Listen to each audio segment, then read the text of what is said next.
Now, everyone knows that President Biden's going to be here next Thursday to talk about dealing with the problem of gun violence here in New York.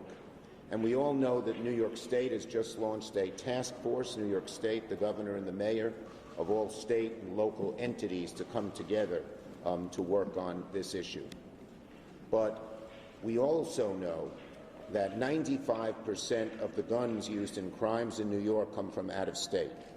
And so we must have the federal government, the ATF, get heavily involved if we are going to stop the spread and scourge of guns into New York, because only the ATF's long arm can reach out to the gun dealers and gun traffickers in South Carolina and southern states that send their guns, that allow gun traffickers to send their guns up here. So today I'm calling on two things. First, I will be pushing for $1.5 billion. I will be pushing for $1.5 billion to go to the ATF to focus on gun violence.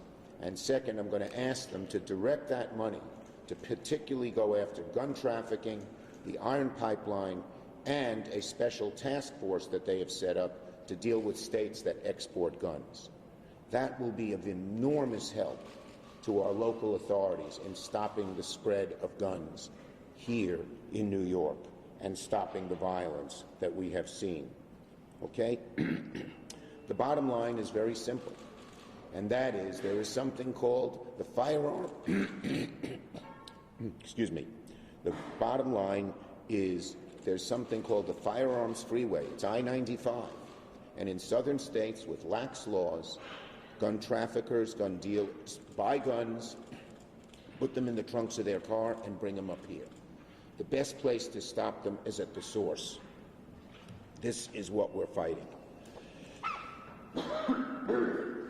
Excuse me. This is what we're fighting.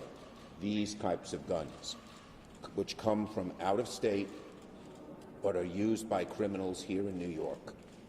They fill up the trunks of their cars with these guns, and then they sell them on street corners to those people who shouldn't have guns.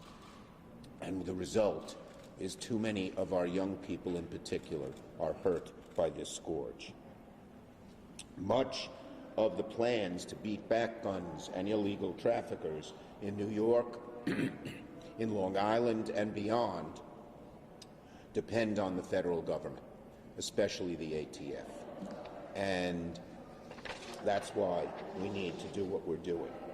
There's also a new task force in the federal government focusing on the states that export guns in the ATF. They should be amply funded as well. So the $1.5 billion that we're pushing in the upcoming budget this February to go to the ATF must focus on the iron pipeline, on gun traffickers, and on the states that export guns to us.